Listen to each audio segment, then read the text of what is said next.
Where do we go from here? I don't know, Take Dave. advantage. I don't know.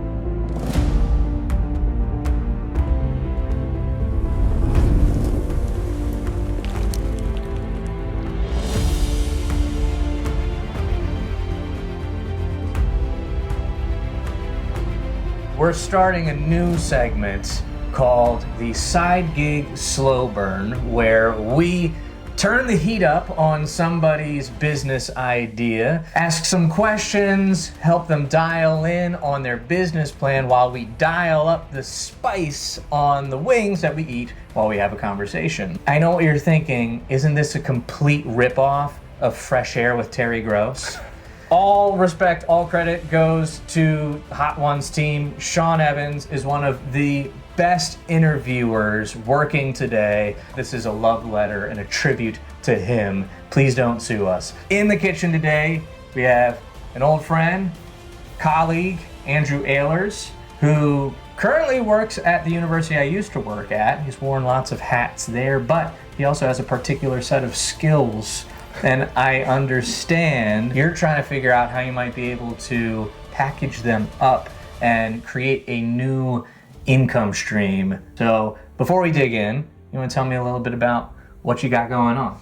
Yeah, so in my few years of experience in the working world, I've found that I have a penchant for spreadsheets and data analysis. So I'm wondering, I think how you said it best, how can I sort of leverage that or package that in such a way that I can help people that need the help? We talked a little offline about some of these ideas. So like teaching Google Sheets or doing work for people, helping set up templates and stuff like that. Is that kind of what you're or even towards? Maybe giving people an idea of what is even possible where they don't know. They might think that they need an expensive or robust software to do a certain task that could be pretty easily done with free stuff that's available. All right. We'll see how this goes. I'm hoping to run this as a casual coaching session. I want to help you get a little bit of clarity and maybe send you on your way with a few easy action steps just to get the ball rolling and take it from like maybe to let's go. Awesome. You want to get started? I suppose there's nothing else to do right. but to get started. Let's do wing number one. All right. This is just your standard, delicious, mild. No problem. No problem. This is going to be easy. Yeah. And I was worried. Thank you to the Hulmeville Inn for providing the wings. If you had one genie wish, or I could wave a magic wand and have something happen for you, related generally to this business idea, what would happen? That people, when they either have a question about a spreadsheet that they're working on, or a question about, can I do this? That they would call me. I've sort of become that guy where I work, that I'll have people from different areas that kind of know I'm the spreadsheet guy. And the best part of my day is when I can drop all my other responsibilities and walk to somebody's office to look at a spreadsheet with them, fix a formula or whatever. So my one genie wish is like, that I would get 3 emails a day that are like, hey, can we do this? Is this something we can do? And I get to mess around with stuff. You'll be the sheet guy. Yes, that's right. Let's imagine, you painted a picture there, you're wildly successful. Like you've made something here. You're the sheet guy. How do you know you're successful? I don't think I have a specific number in mind.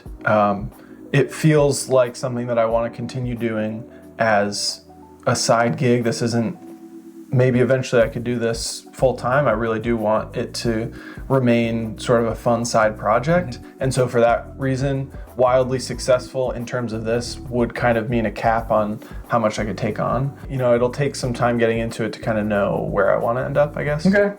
That's perfectly fair. That's actually, I think, a good place to start and to understand a side gig is a side gig, but to take it seriously and not just try to I'm going to quit my job and go all in on this thing when you haven't even had a chance to test it. So I think that's a good Can I ask you a question? You can ask me a question.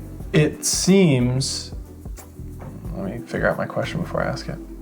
it would seem difficult to scale to that perfect amount. One, because like I said, I don't know what the perfect amount is. But then two, it would seem like you really have to go all in on marketing or branding or packaging to get anything. I guess, how do you strike that balance of wanting to jump in with both feet, but not overdoing it? That's a good question. I think I understand where you're coming from. You have people who know you, and word of mouth marketing and referrals is some of the best way to start building business connections. You have plenty of runway, I think, to figure out exactly what your service is and who your best audience is to put that in front of. We can dig in a little bit deeper. I have some more follow-up questions where you can unpack this. But let's move on to wing number 2. I'm ready. This is the classic from Hot Ones, from the show. All right, this shout is out. what they normally kick things off with. So, Cheers. cheers. Got just a little bit more edge than the house sauce. It's good for you. Not too bad. I think I'm going to be okay. I'm gaining confidence. All right. I was worried when I came in. We talked about what success looks like for you. What would that give you? What would you get out of building this business, building this reputation, and having people call you asking for help with their spreadsheets? The two things that come to mind are, a little extra cash in my pocket. Like I said, this is a side gig. I think at best, maybe this pays for a family vacation or something like that. This, I don't view it as much more than that. And the second thing is a chance to use these skills and kind of have fun with what I like to have fun with. So I guess you'd call it fulfillment would be the sort of buzzword. And both of those things are equal. It would probably depend on the day, which I need more, the money or the fulfillment. But those are the two things. Okay, awesome. I'm glad you said both things because, you can make money mowing lawns. You could pick up a shift at Wendy's or something, but fulfillment, I think, is a huge thing.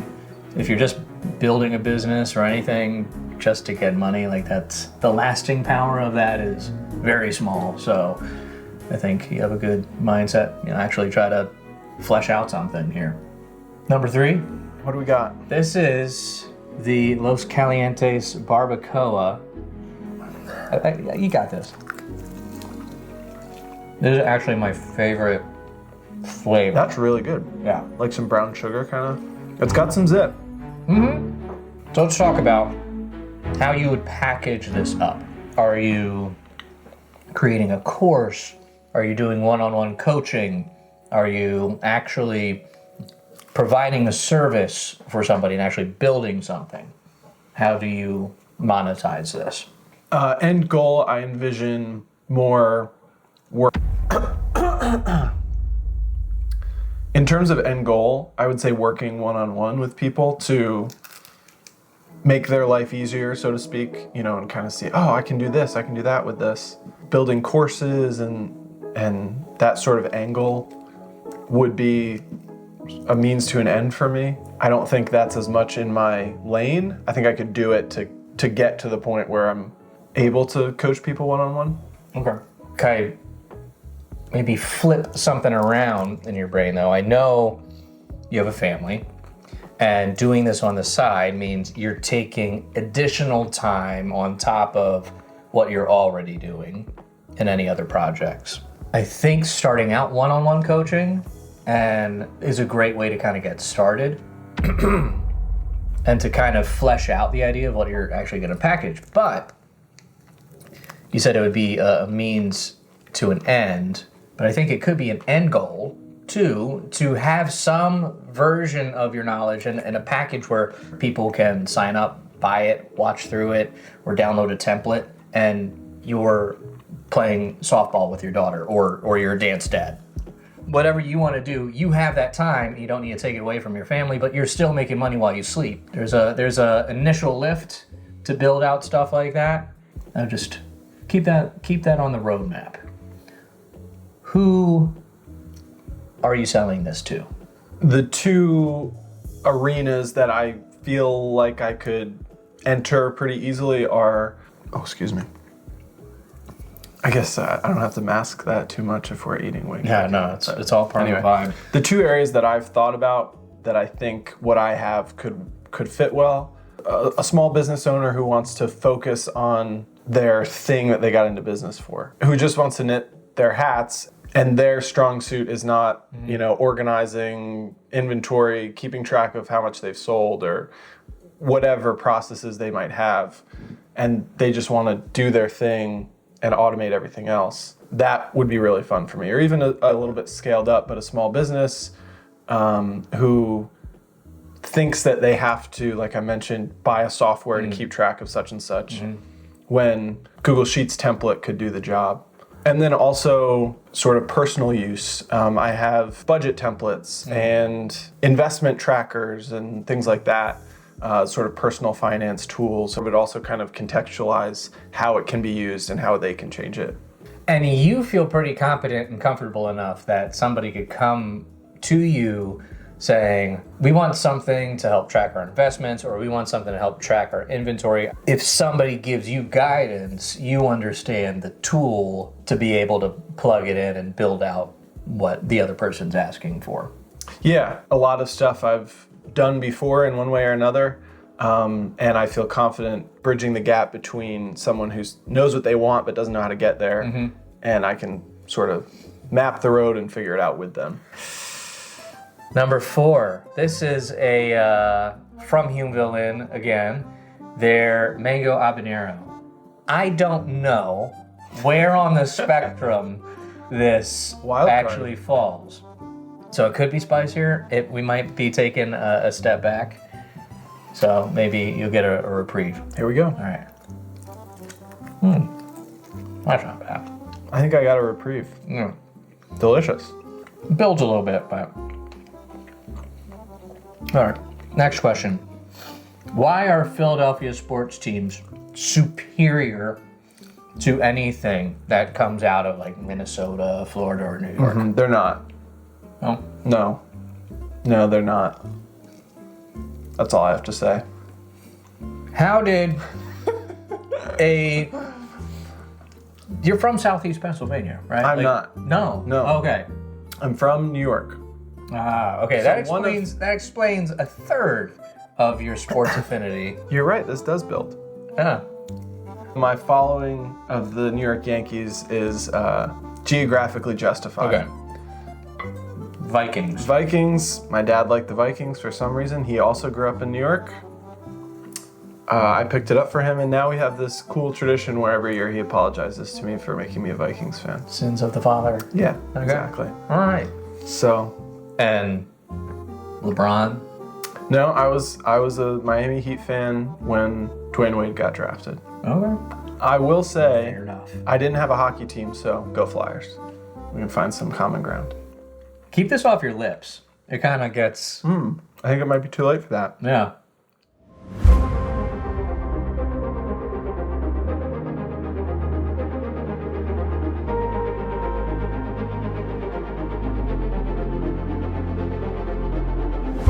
I know you have a meeting to get to this afternoon, so I want to send you on your way with some fire in your belly. Oh. This is what Hot Ones finishes off the show with. I don't think it's their worst one. I think they hit them with Da Bomb. If you watch it, I feel like that's where everybody just hits the wall and starts hating life. And nobody really makes too much of a fuss with that, or they're just dead inside. So, I was feeling confident, but... Cheers. Let's go in.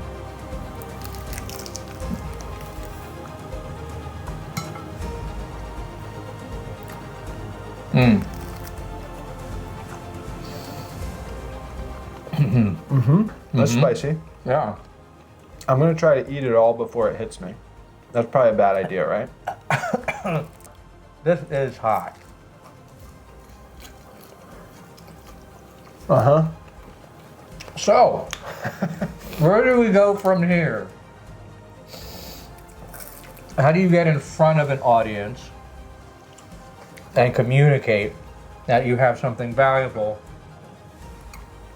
for people? I don't know, Take Dave. advantage. I don't know.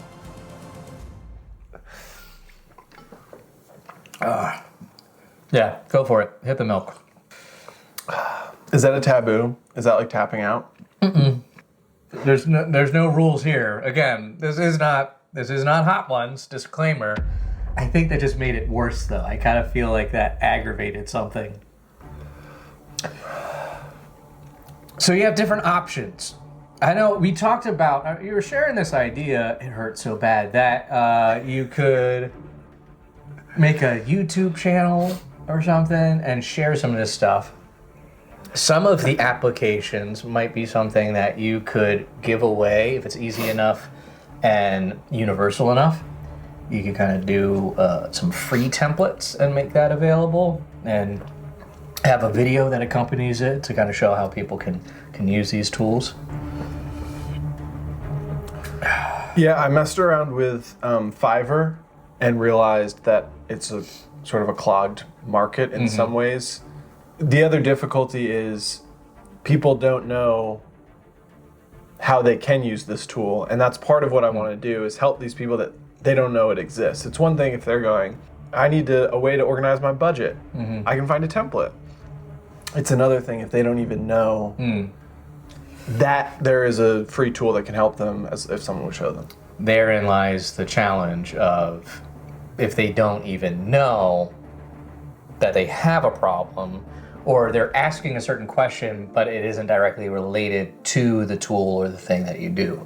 So you can think of some educational material, whether like some content that you could put out, but speaking in the language of the problem, not the solution, if that makes sense. So what's the end result that they want, especially if people aren't really thinking like, oh, Google Sheets, I gotta get me some of that to help with my inventory or my budgeting or anything. Because most people are doing the opposite. They don't know it, they don't want to mess around with it. And the big expensive software companies have the marketing budget to get in front of them faster, telling them they need to do something a little outsized for them. If you have a heart for just independent creators, hat knitters, small business, mom and pop level things. Definitely. Yeah, I think you have something awesome to share. So best of luck. Thank you. For you. Thanks for coming in. Thanks for the fun. wins. I was fine Fading until off. the last one, yeah. But, that was something. Hopefully you can shake it off before your meeting. I'll do my best. Or I'll be crying and sweating during the meeting and they'll be confused. Yeah. Hey, do you have any spreadsheets I can help you with? It's a good question. I know who to call when you have some spreadsheet troubleshooting I need help with. I will respond to those texts. Cheers.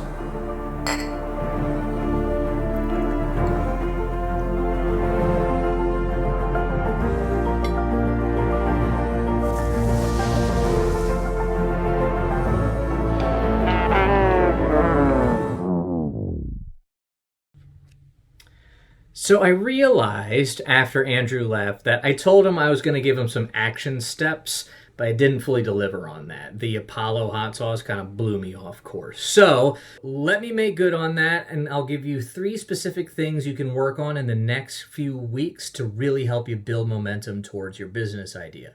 Number 1, develop a presentation. This could be topical or tool-based. So you could do a workshop on how to build a budget tracker with free tools. Or you could tell people who are already interested in learning Google Sheets how to level up their knowledge and do something like 10 awesome things you didn't know you could do with Google Sheets. I'll let you mine your own experience. You could think of things that you've already helped people with and trained them on and just iterate on that, develop some slides, do something pretty easy, and then find a way to deliver it live. You might ask your workplace if they'd be okay with you doing a lunch and learn on campus.